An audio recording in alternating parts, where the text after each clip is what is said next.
ये बात भगवान राम अच्छे से जानते थे कि इस धरती पर जन्म लेने वाला प्रत्येक व्यक्ति मृत्यु को प्राप्त होता है और उन्हें भी एक दिन अपने शरीर का त्याग करना था।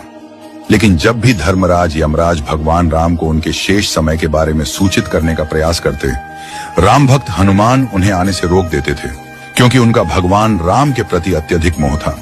धर्मराज जानते थे कि हनुमान अमृत प्राप्त कर चुके हैं और वे बहुत शक्तिशाली भी हैं, इसलिए वे उन्हें क्रोधित नहीं करना चाहते थे। लेकिन भगवान राम को पता था कि धरती पर जीवन लेने वाला हर एक को मृत्यु का सामना करना पड़ता है। वे जानते थे कि उनके प्रिय हनुमान उन्हें बचाने की कोशिश कर रहे हैं, लेकिन उन्होंने इस सत्य को स्वीकार कर लिया था कि उन्हें एक दिन मृत्यु को अपनाना होगा। भगवान राम हनुमान के होते हुए भी मृत्यु प्राप्त नहीं कर सकते थे। एक दिन हनुमान जी महल से बाहर बगीचे में घूमने गए थे। इसी दौरान राम जी ने अपनी अंगुली से एक अंगूठी निकाली और उसके साथ खेलते खेलते उन्होंने अंगूठी को जमीन पर पड़ी एक दरार में गिरा दिया। जब हनुमान टहलने के बाद महल में लौटे, तब भगवान राम ने उनसे कहा, हे बलि, मेरी एक अंगूठी खो गई है, क्या तुम उसे ढूंढने में मेरी सहायता करोगे? हनुमान जी ने सहमति में सिर हिलाया और अपने शरीर को छोटा करने लगे। अगले ही पल उन्होंने अपने शरीर को इतना छोटा कर लिया कि वे जमीन में बनी दरार में प्रवेश कर सकें। हनुमान उस दरार में घुस तो गए, पर जैसे ही अंगूठी को पकड़ने के लिए हाथ बढ़ाया, वह अंगूठी और नीचे की ओर खिसकती चली गई। हनुमान जी के पास अंगूठी का पीछा करने के सिवा कोई और उपाय नहीं था। पीछा करते करते बहुत समय बीत गया और कुछ समय बाद वे पाताल लोक में पहुंच गए। वहां उन्होंने नागों के राजा नागराज से मुलाकात की। हनुमान जी ने नागराज से प्रार्थना की, हे नागराज, प्रभु राम की अंगूठी पाताल में गिर गई है, कृपया आप मुझे वह अंगूठी लौटा दीजिए।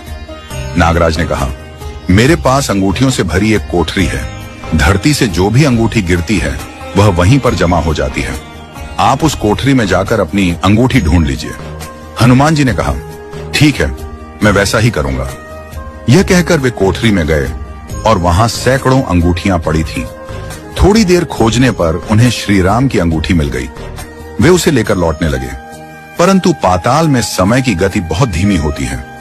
वहां का एक पल पृथ्वी लोक में कई वर्षों के बराबर होता है। जब हनुमान अयोध्या पहुंचे तो काफी समय बीत चुका था। इस दौरान भगवान राम अपने नश्वर शरीर को छोड़ चुके थे।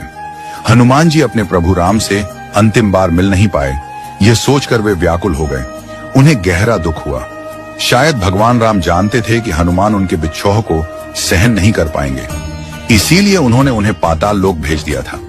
अमृत प्राप्त करने के कारण हनुमान जी इसी धरती पर रहने को मजबूर हैं। जहां भी मंदिरों में भगवान राम की पूजा होती है, वहां वे भक्तों पर कृपा करने के लिए अदृश्य रूप से मौजूद रहते हैं। यह सत्य है कि जो भी धरती पर आता है, उसे एक न एक दिन यह संसार छोड़कर जाना ही पड़ता है।